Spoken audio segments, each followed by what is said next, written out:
hoy es una iniciativa especial para todos, inclusive los asistentes, la comisión directiva, los profesionales que nos acompañan, porque es una iniciativa para materializar la creación de la Fundación Tomás Wheeler. En esta iniciativa, lógicamente, hay agradecimientos que hacer porque valen la pena todos esos agradecimientos. Agradezco, en primer lugar, a toda la comunidad de medicina veterinaria que nos está acompañando. Muchísima gente, muchísimos colegas de Tommy, muchísimos colegas de los panelistas de la comisión directiva, y gente que agradezco, aunque no los conozca personalmente. Quiero también agradecer a los conferencistas que han aceptado con cariño y con respeto hacia esta fundación, hasta esa iniciativa, al doctor Rubén Gatti y al doctor Sergio Sánchez. Agradezco la colaboración con tanto cariño y con tanto respeto que ellos los hacen y que nosotros los recibimos. Quiero también agradecer a la gente, a las asociaciones como la Asociación Argentina de Medicina Felina, que nos han acompañado en la difusión de este primer evento. También quiero agradecer a la Universidad Nacional de Río Cuarto, que nos ha dado su aval institucional para la creación y acompañamiento del desarrollo de la fundación. A la empresa Boehringer, que también nos ha dado un apoyo, un incentivo para esta iniciativa. Agradecer a todos los miembros de la comisión, somos 9, a todos, a cada uno, aún los que no se ven todavía mucho, que ya van a empezar a aparecer, porque entre todos hemos hecho un hermoso equipo de trabajo. Y quiero agradecer especialmente también a 2 personas que están fuera de la comunidad veterinaria, que una de ellas es Pamela Plenacio, quien nos ha dado las ideas de cómo ir haciendo la difusión a través de Facebook, de Instagram, y a otra persona a quien le tengo un gran afecto desde su infancia, Victoria Tudor, que es quien está posibilitando que nos estemos viendo y nos ha dado consejos amorosos. Entonces, gracias a todos ustedes. En este evento, el moderador será el profesor Pablo González, también miembro de la comisión directiva de la Fundación, y nuestro primer disertante, con todo cariño, gracias, Rubén Gatti. Y ahora en más, quedan en manos de Pablo, de Rubén, Victoria, que nos está llevando todos los hilos para que esto se pueda concretar. Gracias a todos. Un abrazo y gracias. Bueno, buenas noches. La verdad que estoy viendo por el chat que hay gente de muchos lados, Guatemala, Colombia, Uruguay, Perú, Venezuela, realmente de distintas partes de la Argentina. Realmente es un orgullo, digamos, poder presentar al doctor Gatti. Voy a leer un currículum resumido, aunque todos ya todos lo conocemos, al doctor. Cortito. Sí, bien cortito, exacto, bien cortito como para no extendernos. Bueno, es médico veterinario recibido en la UBA en 1977, cofundador y expresidente de AMEFE, Asociación Argentina de Medicina Felina, año 1998, especialista en medicina felina del Colegio Profesional de Médico Veterinario en el 2011, director y docente de los cursos 1 y 2 de posgrado de medicina felina de veterinarios en web, y es disertante internacional de numerosos eventos de medicina felina. Más allá de todos los pergaminos que puede tener el doctor Gatti, les puedo asegurar que son muy pocos los que hemos leído, el doctor Gatti, lo más importante de todo, que es lo que digo yo, que el conocimiento debe ser transmitido, no debe quedarse, no debe guardarse, sino que debe socializarse. Y el doctor Gatti, a través de toda su trayectoria profesional lo ha sabido cumplir con creces.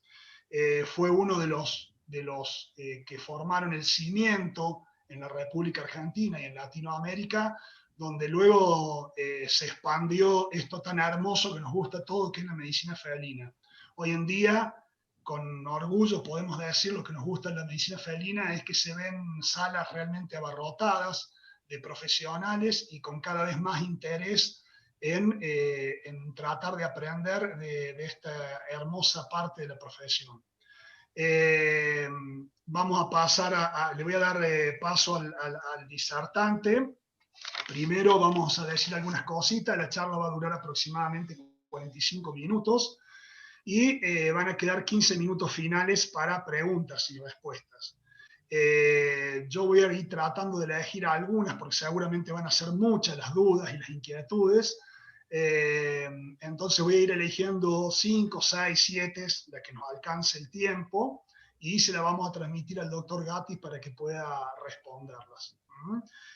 Si queda alguna pregunta por responder, pues se la vamos a pasar al doctor Gatti y él la va a responder después, lo va a mandar por mail a las respuestas y nosotros nos vamos a comunicar para poder transmitírselo. Así que, doctor, le doy paso a su disertación. Bueno, muchas gracias. Muchas gracias por la convocatoria. La verdad que, bueno, me siento muy honrado de empezar este ciclo, ¿no? O sea que, bueno, creo que es una situación muy, muy linda y, bueno, la verdad, vamos a empezar con la charla, si no me voy a emocionar demasiado.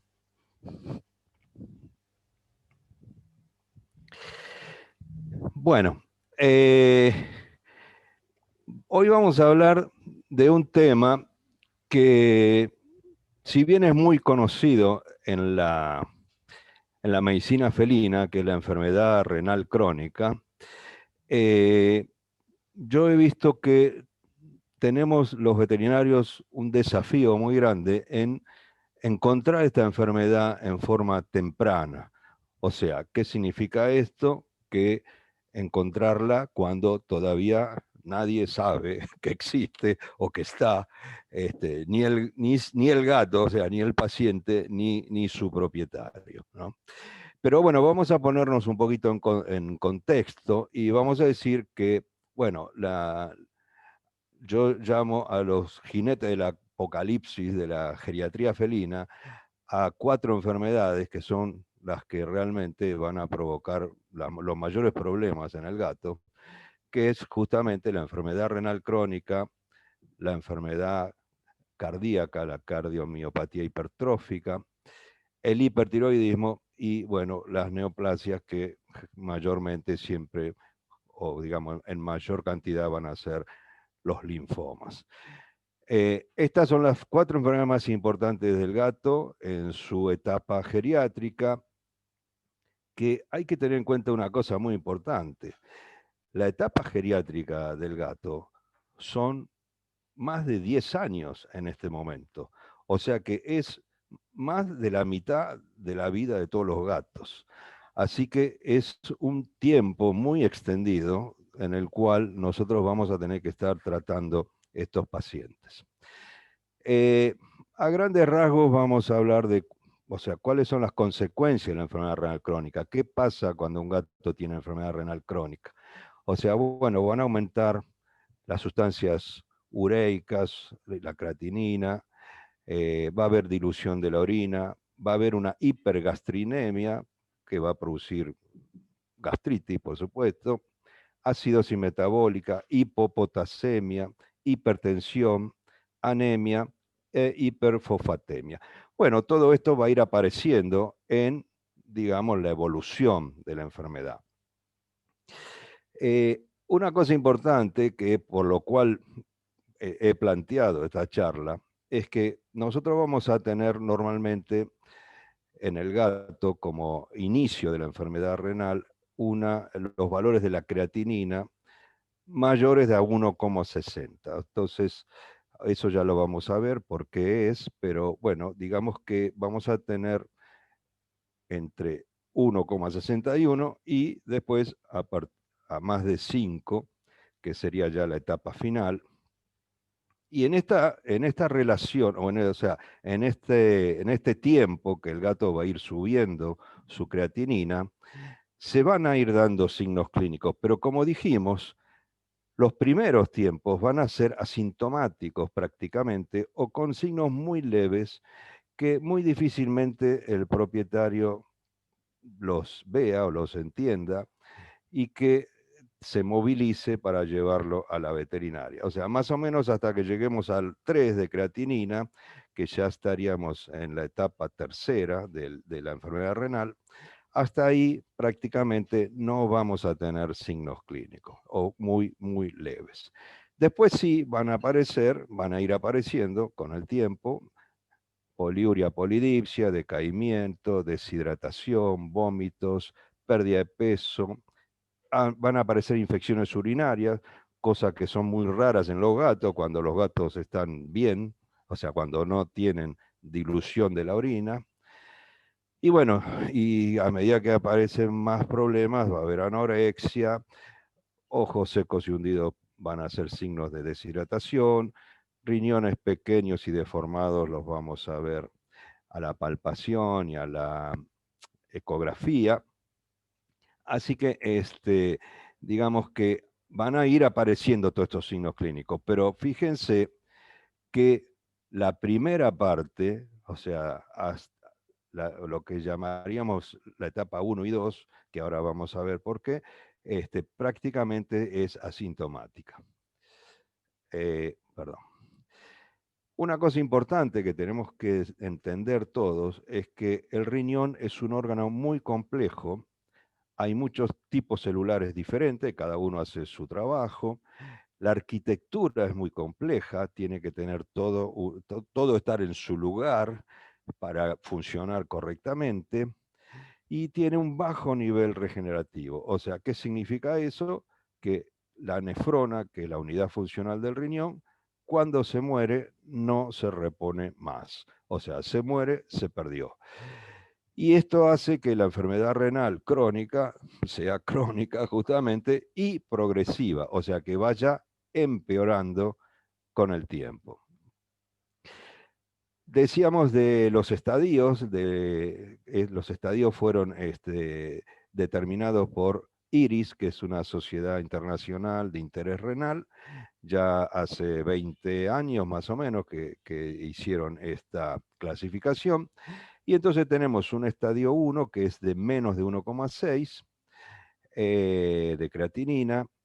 Luego tenemos un estadio 2 que sería una situación, o sea, una enfermedad leve, ya está con insuficiencia o con la enfermedad renal, pero es una situación leve donde los valores son de 1,6 a 2,8. Ahí estos dos estadios son los que son asintomáticos prácticamente, por lo cual nosotros, si no buscamos una forma de encontrar eso, el gato va a aparecer ya cuando esté muy avanzada la enfermedad. O sea, en el estadio 3, que sería la fase urémica, ahí empiezan la mayoría de los signos clínicos y van empeorando, y luego, bueno, estaríamos al final en el estadio 4 con más de 5 miligramos de creatinina, y ya esta es la fase terminal. O sea, lo que hay que ver y lo que hay que fijarse en este cuadro es eso, la importancia de la sintomatología. Los primeros estadios son asintomáticos, después empiezan a aparecer los síntomas, pero ya nos queda poco tiempo de vida, digamos. Además hay una subclasificación por proteinuria y por presión arterial, pero que no está ligado a ninguna etapa en particular, sino que hay gatos que pueden tener en alguna etapa o en otra estos distintos problemas.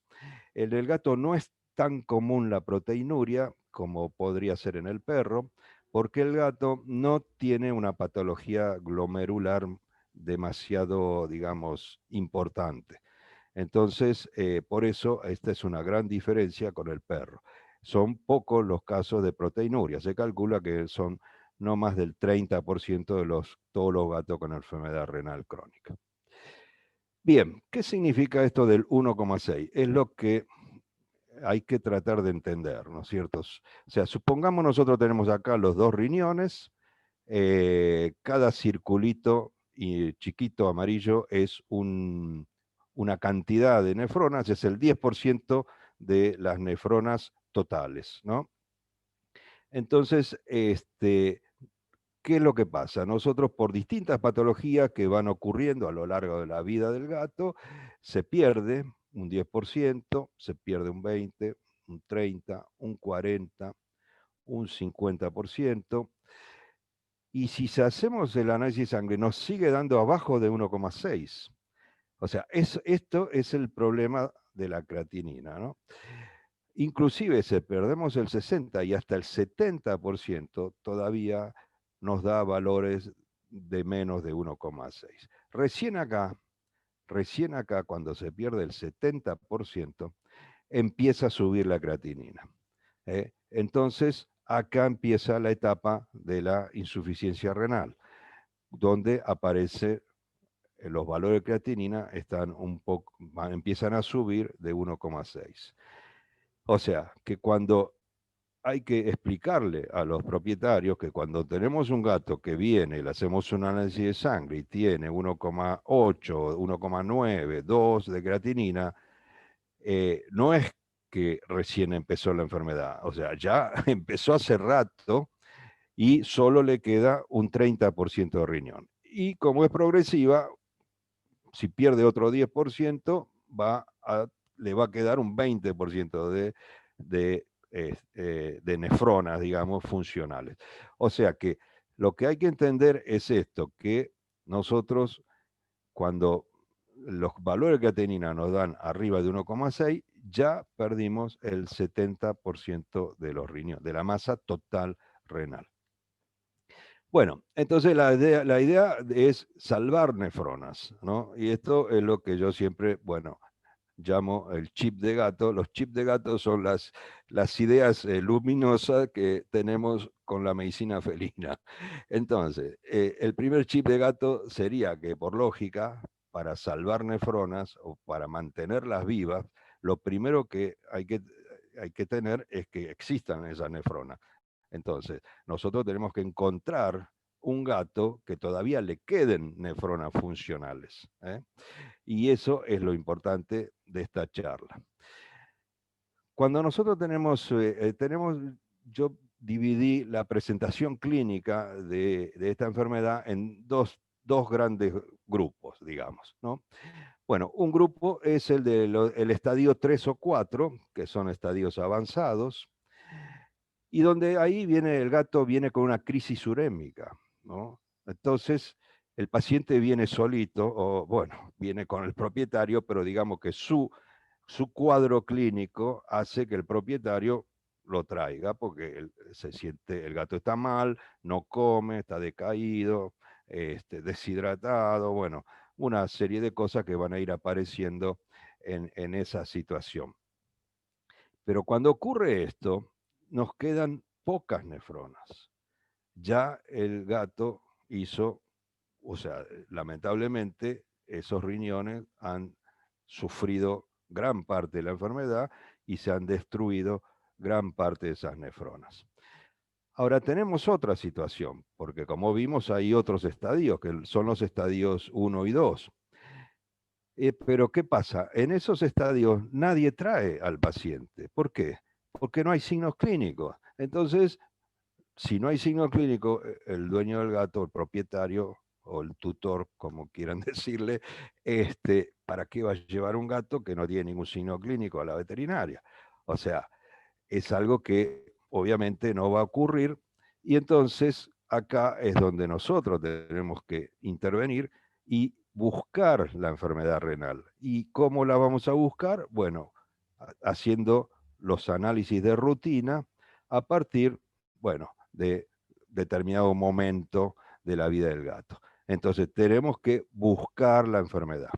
Y acá sí nos van a quedar más nefronas. O sea, en la primera situación, si nosotros somos pasivos y esperamos que nos venga el gato con la crisis urémica, vamos a tener un gato por poco tiempo. Ese es el otro problema. O sea, vamos a tener un paciente por poco tiempo.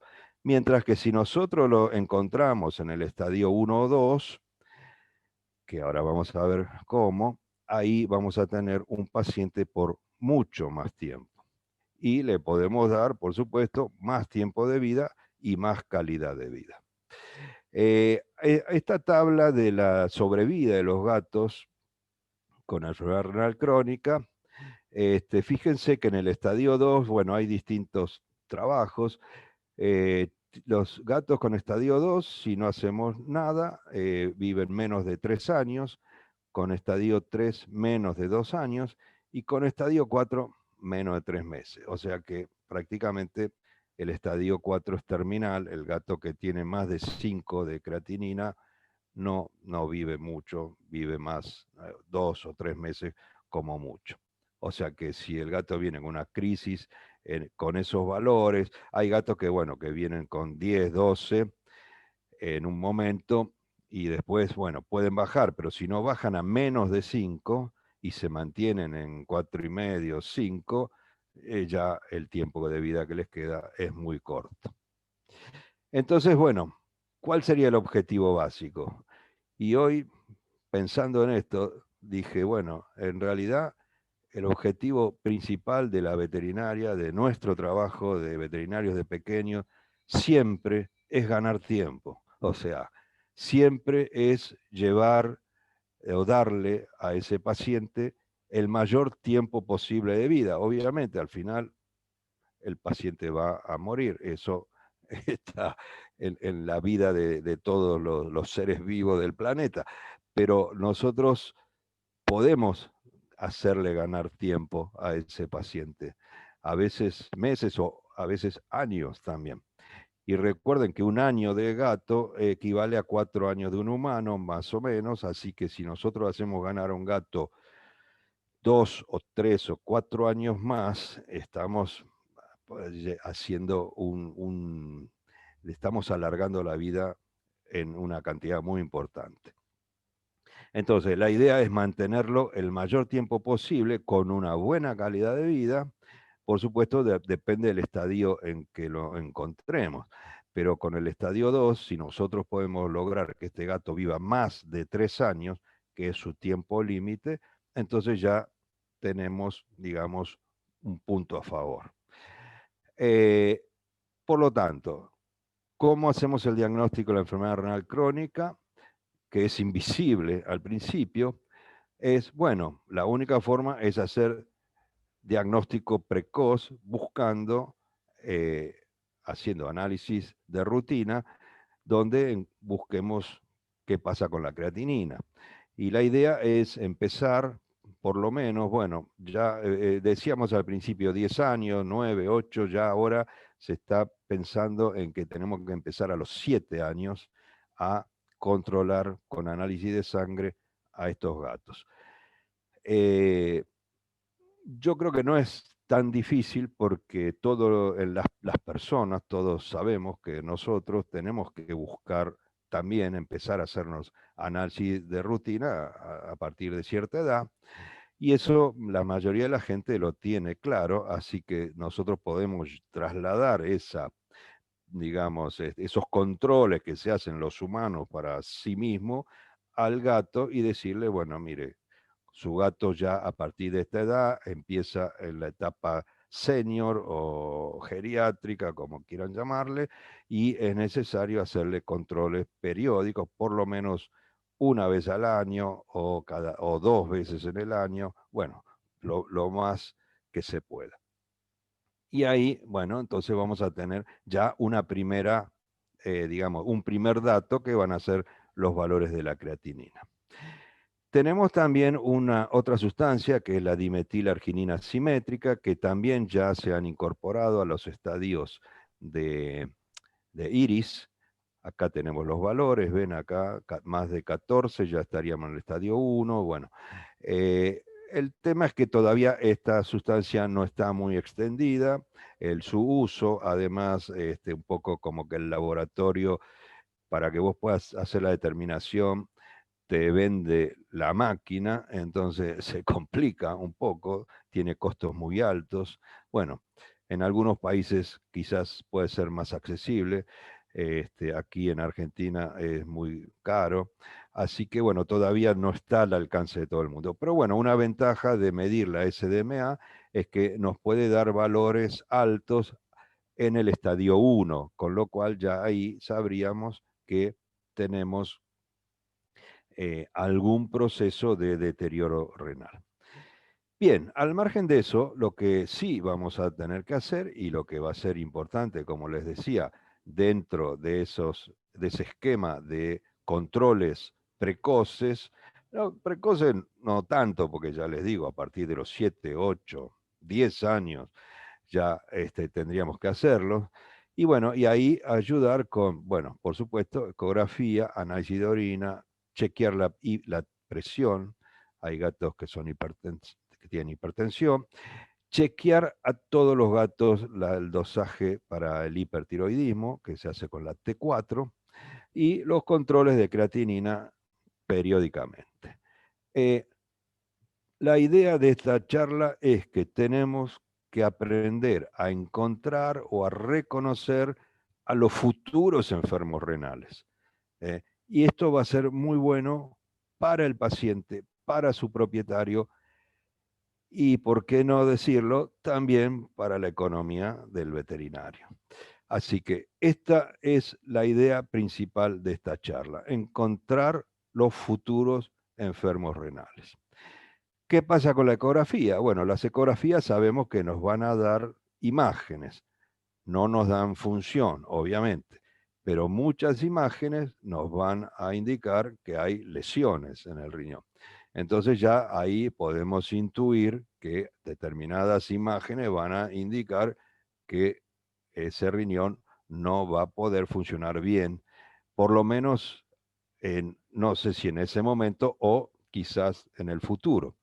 O sea, vamos a encontrar alteraciones anatómicas, urolitos en el riñón y en el uréter, hidronefrosis, alteraciones de la pelvis, PKD, que es la enfermedad poliquística. Acá vemos acá abajo un gato con PKD, acá arriba un gato con amiloidosis, donde no hay prácticamente estructura renal. Acá a la derecha una pielonefritis, aquí abajo una neoplasia renal. Bueno, y posibles alteraciones del tamaño como renomegalia que se dan por PIF, neoplasia o por una obstrucción por los urolitos en el uréter. O sea que bueno, la idea es que si nosotros encontramos lesiones de este tipo, ya tenemos que ir catalogando a ese gato como un futuro enfermo renal. Si es que todavía la creatinina nos da abajo de 1,6, ¿no es cierto? Acá lo que estamos tratando es de, frente a un análisis normal o teóricamente normal, ver si aparecen indicios de que este gato va a tener algún problema, por lo menos en el futuro, ¿no? Los análisis de orina también son importantes porque ahí vamos a encontrar si hay bacterias, infecciones, hacer cultivos y antibiogramas, si hay proteinuria, por ejemplo, dijimos, son gatos que tienen lesiones glomerulares, no es muy común, pero pueden aparecer. Si hay cilindruria, o sea, si hay cilindro, estos gatos seguro tienen patología de los túbulos. Si la densidad baja, si aparecen piocitos o leucocitos, si aparece sangre, si aparecen determinados cristales como de oxalato de calcio, que son los que pueden indicarnos que puede haber urolitos de oxalato de calcio, con lo cual esos son los peores porque esos no tienen tratamiento médico y son los que se producen en el riñón y que pueden obstruir el uréter. O sea que todas estas alteraciones renales, o sea, de orina, nos van a indicar que este gato también puede ser un futuro enfermo renal. La presión arterial es un tema también muy importante. En los nefrópatas se ha visto que se llega al 65-80% de los casos, los hipertiroideos llegan al 87% de los casos, y además es importante chequear, bueno, siempre, todo veterinario que atiende gato tiene que tener un aparatito de toma de presión. Hay unos cuantos en el mercado. Este que se ve acá, por ejemplo, es uno muy económico. Hay de mayor precisión y más costosos también. Y también hay forma de ayudar en este diagnóstico con haciendo fondo de ojo, por ejemplo, donde vamos a tener lesiones como hemorragias, desprendimientos de retina, vasos tortuosos. Bueno, todo eso lo vamos a ir viendo. Por eso yo siempre le digo a todos los colegas, hagan fondo de ojo a todos los gatos, a todos los gatos. ¿Por qué? Porque eso les va a dar una idea de cómo es un fondo de ojo normal. Y entonces, cuando encuentren cosas raras, cuando encuentren petequias, granulomas, un desprendimiento de retina que es como una cortina que está ondulada, bueno, cualquier cosa rara ya por lo menos les va a llamar la atención. Y bueno, si lo merece, lo pueden derivar a un oftalmólogo, pero lo que es importante es que ahí por lo menos tratemos de tomar la presión o derivarla a algún colega que haga cardiología, por ejemplo, y que tenga el aparatito para tomar la presión. El hipertiroidismo es otra patología muy importante dentro del contexto de la geriatría felina y de su relación con la enfermedad renal crónica. ¿Por qué? Porque el hipertiroidismo enmascara la enfermedad renal crónica. O sea, ¿qué significa eso? Que la hace ver como que todavía es leve o mínima o que no hay enfermedad renal crónica. ¿Por qué ocurre esto? Porque el hipertiroidismo produce un aumento de la presión de filtración en el riñón. Y lamentablemente vemos muchos gatos con hipertiroidismo y pocos gatos diagnosticados por otros colegas con hipertiroidismo. O sea, todos son gatos que tienen mucho tiempo de perder peso, que tienen buen apetito y que pierden peso. Bueno, ya con eso tienen que darse cuenta que tiene que haber un problema y que no se soluciona dándole una vitamina. O sea, yo veo todos los gatos que me llegan al consultorio en esa condición, lo vieron otros veterinarios y ¿qué le dieron? Y le dio una vitamina para que engorde. No va a engordar nunca con una vitamina si no controlamos el hipertiroidismo. Bien, entonces, ¿cómo vamos a salvar nefronas? En principio, tenemos que ver las alteraciones renales y extrarrenales que puedan influir sobre el riñón. Vamos a usar drogas nefroprotectoras. Dentro de ese cuadro vamos a usar lisados renales y células madres también, que es lo que estamos haciendo últimamente, y vamos a evitar las drogas nefrotóxicas. Estas tres primeras instancias las vamos a encontrar, obviamente, o las vamos a ir llevando adelante en los estadios de 1 al 3. En el 4 ya, como dijimos, ya no tenemos prácticamente nada que hacer. ¿Qué alteraciones producen progresión de la enfermedad renal crónica? Bueno, de las que son producidas por el riñón, tenemos la hiperfosfatemia, que son valores de más de 6 de fósforo, que en general va a aparecer en los últimos estadios. La anemia también al final va a aparecer. Fíjense qué importante que es que con hematocritos mayores de 35% se aumenta la sobrevida de estos gatos. Así que es muy importante mantener esos valores en buen nivel. La hipopotasemia también es muy importante porque también desmejora los signos clínicos e inclusive puede matar al paciente si se mantiene mucho tiempo.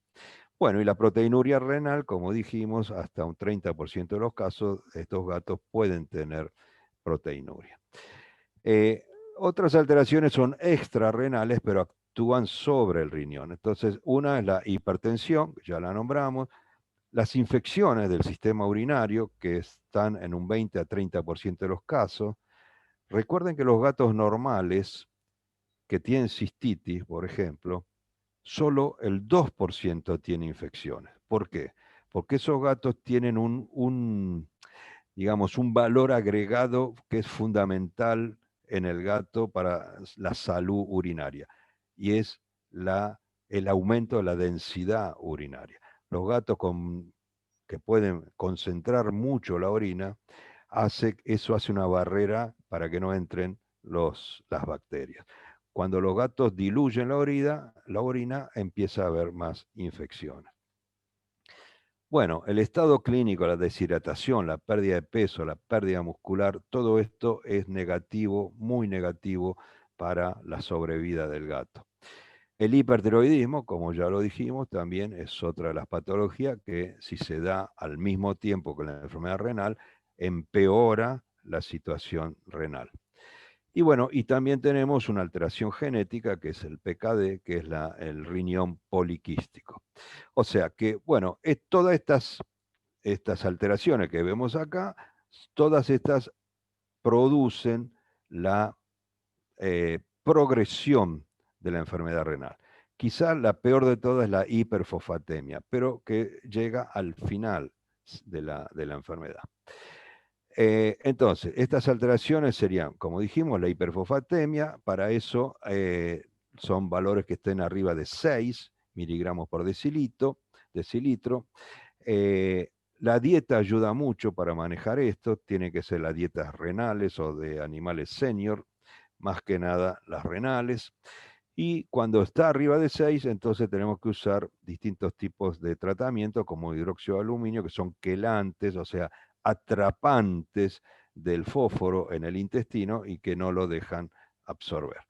Hidróxido de aluminio, acetato de calcio, clorhidrato de CB-lamer.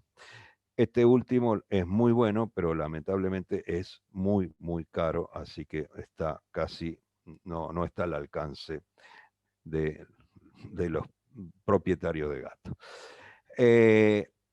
La anemia, dijimos que es muy importante, también aparece al final de la enfermedad.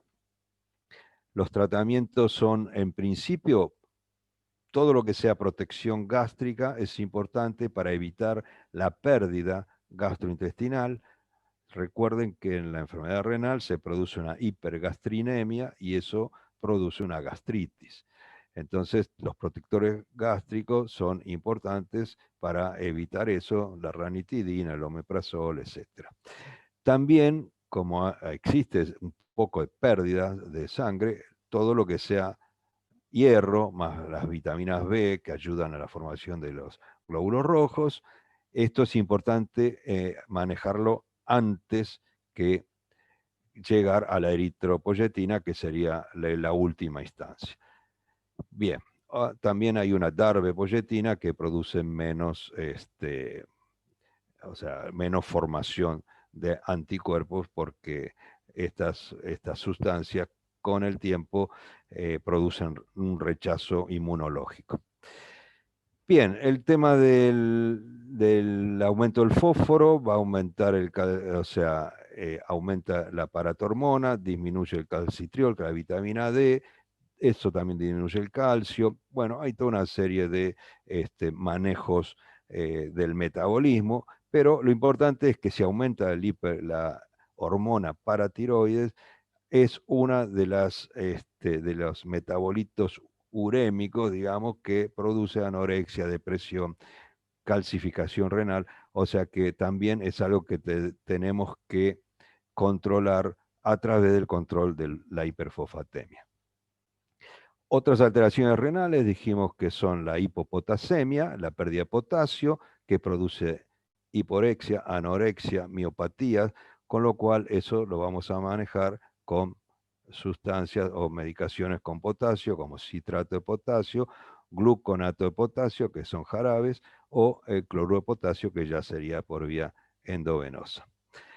La proteinuria renal está en 1/3 de los casos, como dijimos, se hace la relación proteína-creatinina en la orina, y si da más de 0,4 estaríamos en presencia de proteinuria.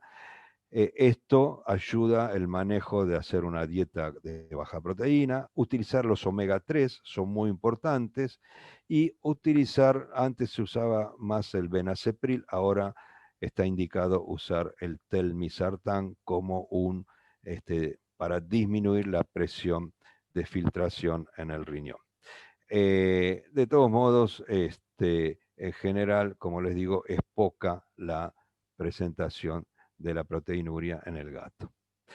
Y bueno, todavía no hay evidencia de que el reducir la proteína, la proteinuria, retrase la evolución de la enfermedad renal. Las alteraciones extrarrenales dijimos que son la hipertensión sistémica. Los valores normales tienen que ser menos de 160, con más de 180 ya hay que medicar, y utilizamos la amlodipina. Esta es la única droga que funciona bien en el gato. Y recuerden siempre que los gatos son muy sensibles, se estresan fácil, y a veces es bueno, por ejemplo, tomar la presión, como en este caso, no es que le estamos tomando la presión a la mochila, sino que adentro estaba el gato. El gato ahí adentro se sentía mucho más tranquilo, más seguro, y bajaban los valores. Las infecciones urinarias son muy importantes. Hay muchas asintomáticas, o sea que no hay que quedarse, digamos, tranquilos si no aparece nada, sino que hay que buscarlas, ver el sedimento de la orina, ver si hay piocitos, leucocitos, si hay bacterias, por ejemplo, y hacer cultivos y antibiogramas de rutina. Después tenemos la parte digamos, el aspecto clínico del gato. Casi todos los gatos entran en una etapa de deshidratación, porque básicamente gato que tiene poliuria nunca llega a compensar bien con la toma de líquidos, y si el gato encima come poco o no come, entonces la deshidratación es una fija, digamos. O sea, todo gato que no come, que me llega al consultorio, lo primero que hago es empezar a hidratarlo. Después, bueno, le saco sangre, obviamente, para ver qué parámetro tiene, y después empiezo a buscar las causas. Pero fundamentalmente hay que usar alguna solución, que generalmente es la Ringer con lactato, y que la usamos subcutánea en todos los gatos, salvo que esté en shock. Si está en shock, usaremos la endovenosa, pero si no, usamos la vía subcutánea. No hay que usar fisiológica, no hay que usar glucosada al 5%. Bien, la pérdida de peso es muy importante, disminuye la supervivencia del gato, hay que hacer controles periódicos y controlar que este gato esté comiendo bien o, bueno, lo mejor posible. Controlar la boca, si tiene problemas de dientes, de encías, muchas veces no comen por dolor, si tienen gastritis también no comen bien, y podemos usar algunos estimulantes del apetito. Básicamente la ciproctadina no es muy bueno en estos casos para el gato. Sí es bueno usar la mirtazepina o la mianserina, que son dos sustancias ansiolíticas que se usan en medicina humana, pero que andan bastante bien. La mianserina la usamos muy a menudo y mejora mucho el apetito en estos gatos, que son gatos ya con unas etapas avanzadas de la enfermedad renal. El CBD también es otra de las que podemos usar. Bueno, el hipertiroidismo, dijimos, ya comentamos, enmascara, esconde la enfermedad renal, así que es importante tenerlo en cuenta. Todos los gatos tienen que chequearse para el hipertiroidismo, que normalmente se hace con la medición de T4 total. Hay otras determinaciones, pero como de rutina hacemos T4 total. Y por supuesto, a todos los gatos hay que palparle las tiroides. Es un mecanismo, digamos, una maniobra semiológica que es muy buena hacerla en todos los gatos. Bien, El riñón poliquístico, como dijimos, es un problema genético que se produce generalmente en las razas persas y derivados, y que no es tan raro porque fíjense que los persas es la raza más extendida en todo el mundo. Se calcula que la mitad de los gatos de raza del mundo son persas.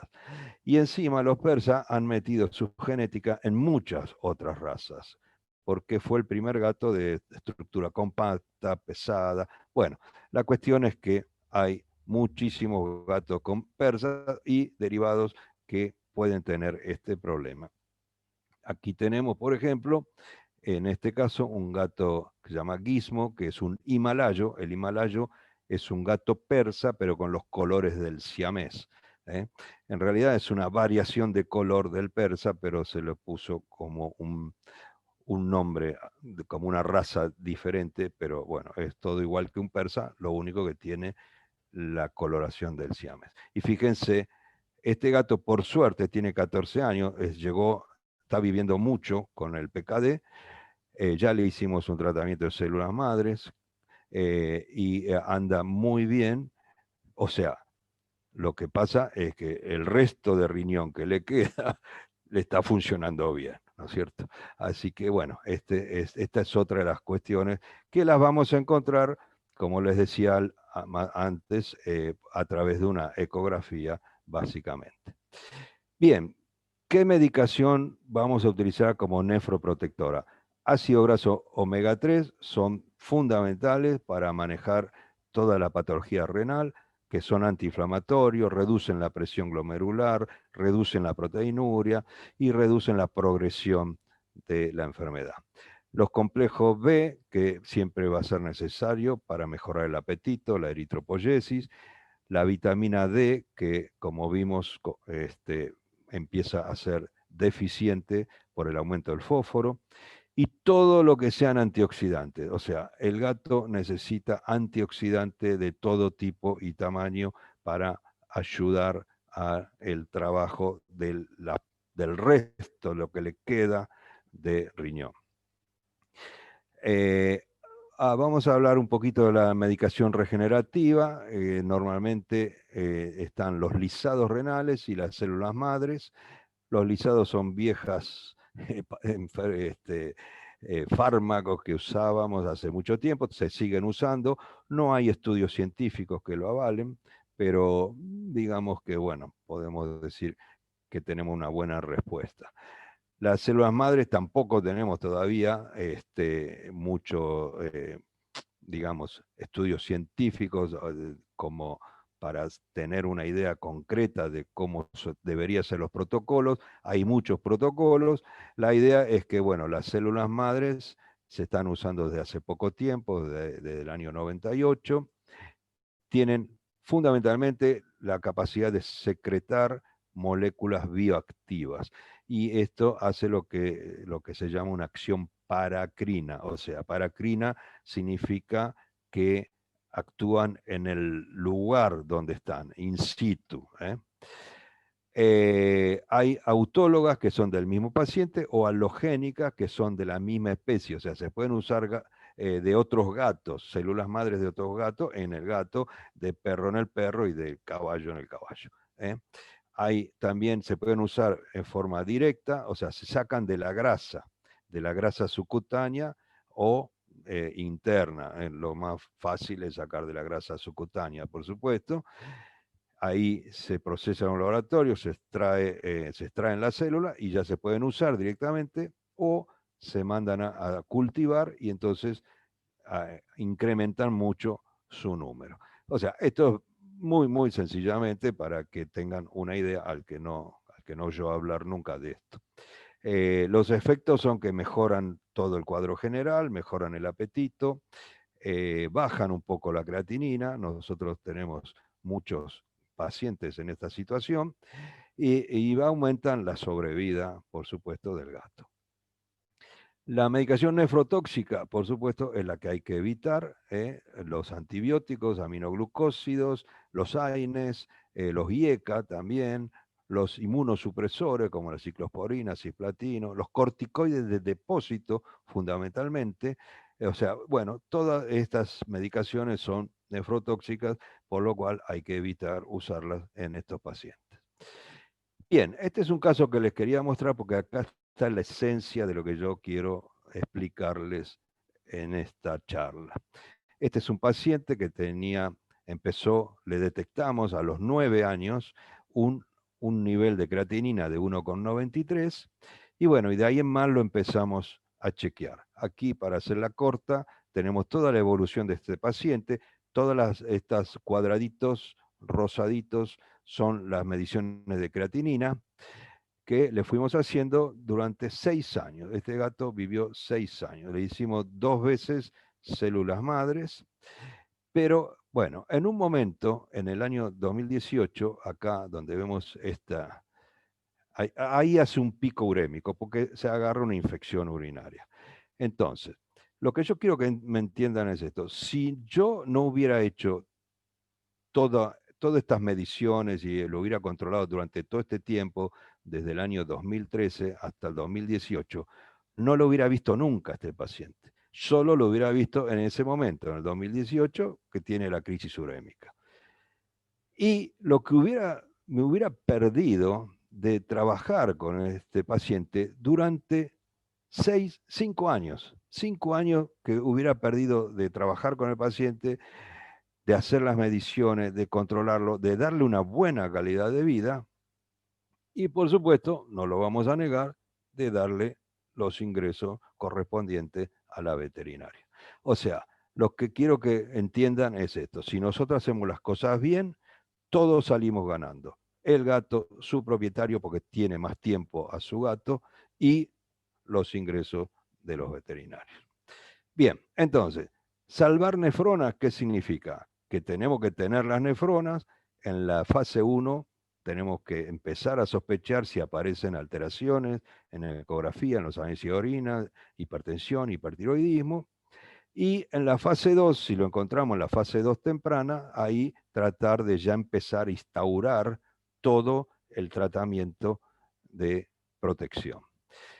Si nos quedan nefronas, entonces controlamos las patologías renales, como vemos acá, las que ya estuvimos nombrando, y las patologías que son más o menos extrarrenales, pero que influyen mucho en el riñón. Si hay nefronas, o sea, si lo agarramos a tiempo, empezamos con las drogas y dieta nefroprotectora, como ya dijimos, podemos utilizar los lisados, las células madres, y evitamos las drogas nefrotóxicas que nos van a empeorar la situación. Entonces, el último chip de gato de hoy es que en la enfermedad renal felina tenemos que llegar nosotros antes que la crisis urémica. Si nosotros llegamos, o sea, si el gato nos llega con la crisis urémica, ya está mal. Ya perdimos años de trabajo y de ayuda para ese paciente. Entonces, bueno, como lo venimos diciendo, para encontrar la enfermedad renal tenemos que hacer los análisis de orina, ecografía, chequear hipertiroidismo, chequear hipertensión. Si tenemos la SDMA, también, por supuesto, la usaremos. Y lo que es más importante, empezar a hacer análisis de sangre de rutina a partir de los 7 a 10 años de edad. Bien, hasta acá llegamos. Como les dije, hay que encontrar la enfermedad renal antes que se entere el gato y su propietario. Bueno, una última foto de recuerdo con el querido Tommy. Bien, muchas gracias. Voy a contestar las preguntas que haya. No sé si hay alguna, por ahí no hay ninguna, y ya nos podemos dar por terminado, pero supongo que debe haber.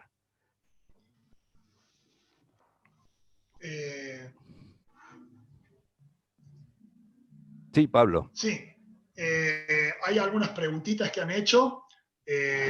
Por ejemplo, preguntan, hay pacientes que tienen creatinina de más de 5 y fósforo normal. ¿Cómo lo interpretamos? Bueno, puede haber creatininas muy altas en una enfermedad renal que se dé aguda o con un pico de agudización.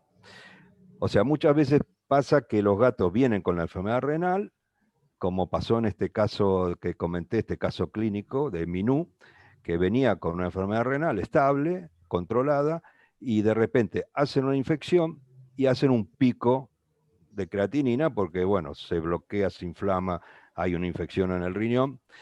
Esos casos puede ser que ahí, si nosotros tomamos, como no viene, digamos, aumentando todavía mucho el fósforo esté bajo. Ahora, no se puede mantener en el tiempo, mucho tiempo, o sea, no puede haber mucho tiempo una creatinina de más de 5 con un fósforo normal.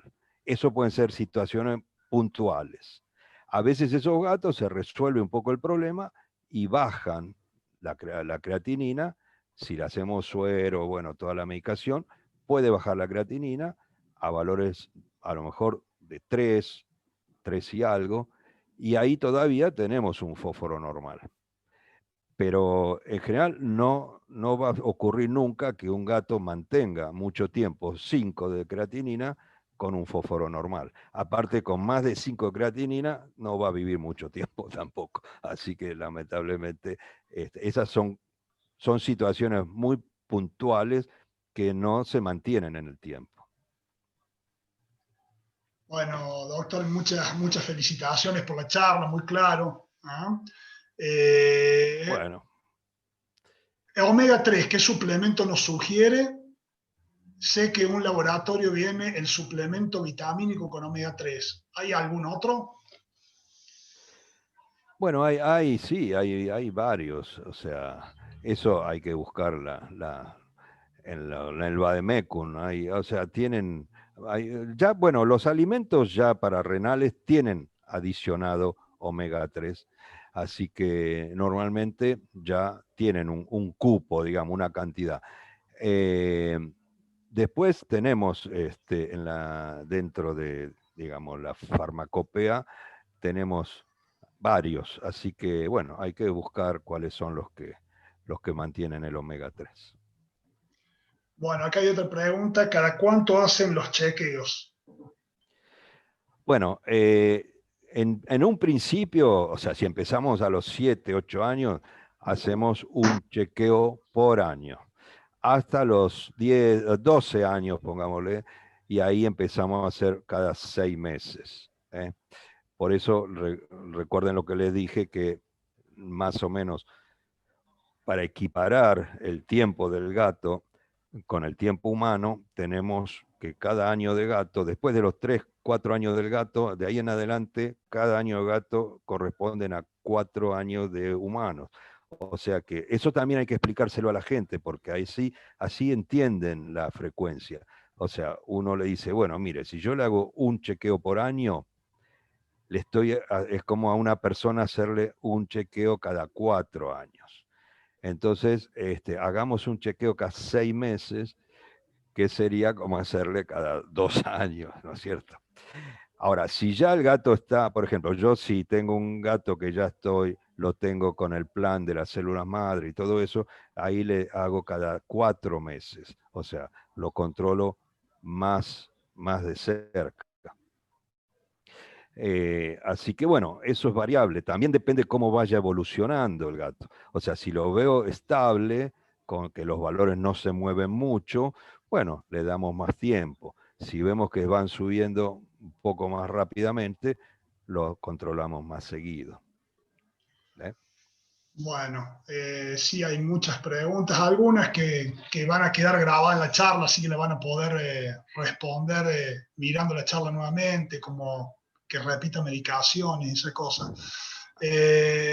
Bueno, sí, la charla Sí, queda para verla, ahí tienen todos los datos, claro, tienen todos las dosis. Yo no quise hablar mucho de eso porque están escritas, así que claro. ya está, no hace falta. Aparte, bueno, en cualquier lugar también lo encuentran como datos de Vademecum, ¿no? Hay una pregunta, dice, los lisados, ¿dónde los conseguimos? ¿O dónde se consiguen? Bueno, los ¿Por lisados, qué? sí. Sí, No, te iba a decir, los lisados los hace un laboratorio muy antiguo, se llama Farbe, que creo que es el único que los hace, los hacía hace 40 años que lo vienen haciendo. El tema es ustedes piensen, esto es algo que yo siempre trato que me entiendan. Cuando el riñón funciona mal, no hay ninguna medicación que ayude a las células renales a funcionar mejor. No existe. O sea, toda la medicación que nosotros podemos usar en una enfermedad renal es todo, digamos, ir tapando agujeros que produce la falla del funcionamiento renal. O sea, si se produce anemia, hay que ayudar a formar glóbulos rojos. Si hay hipocalemia, hay que darle potasio. Si hay hiperfosfatemia, hay que darle un quelante para el fósforo. Pero no existe ninguna medicación que ayude a funcionar mejor la célula renal.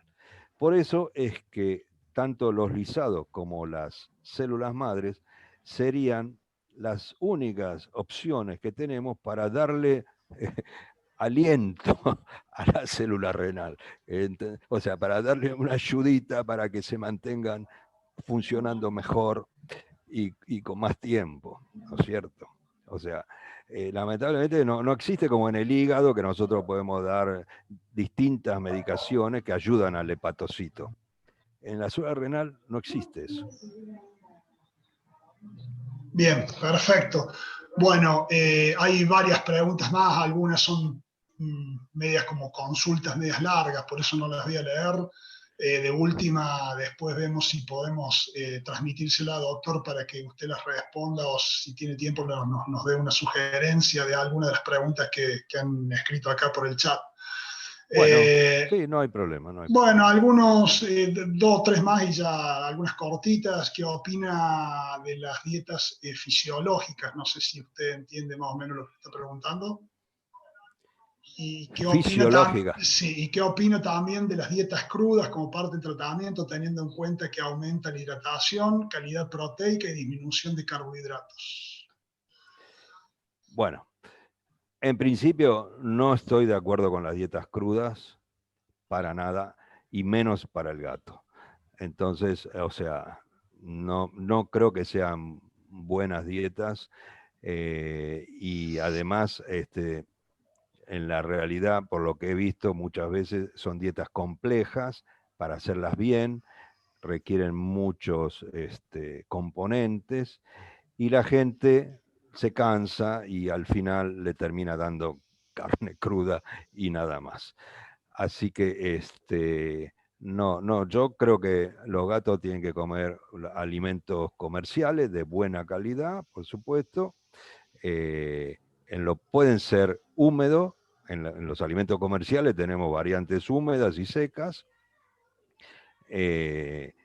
Además hay que hacer un manejo del agua del gato, que eso no dijimos nada porque bueno, no era el tema central, pero los gatos necesitan tener varios bebederos en su casa, varias fuentes de agua, que el bebedero no esté cerca del comedero, por lo menos 1 metro de distancia, y tener 3 o 4 repartidos en la casa, utilizar líquidos que sean agradables para el gato también, leche, por ejemplo.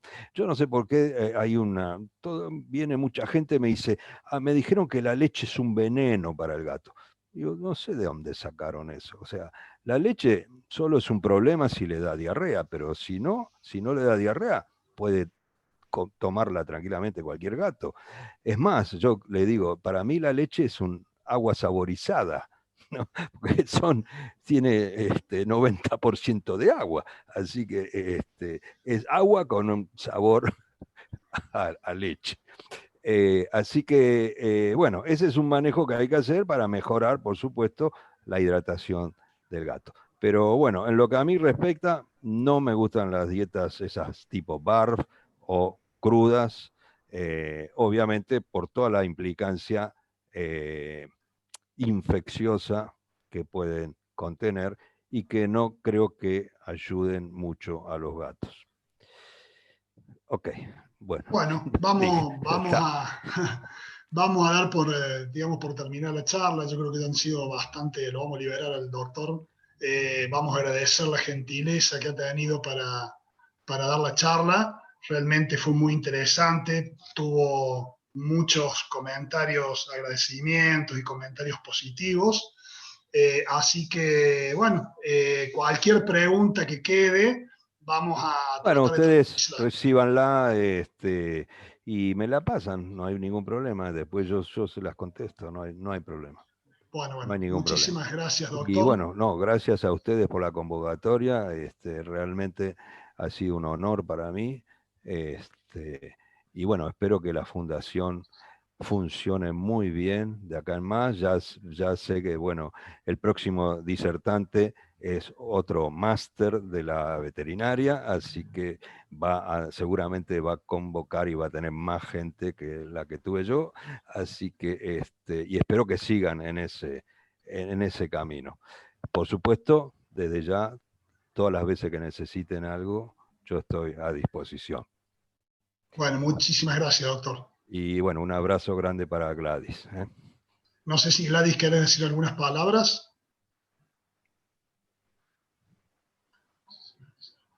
Bueno, se ve que no. Bueno, entonces damos por concluida la charla. Le agradecemos a todos los colegas que han participado, realmente excelente, de todas partes de Latinoamérica.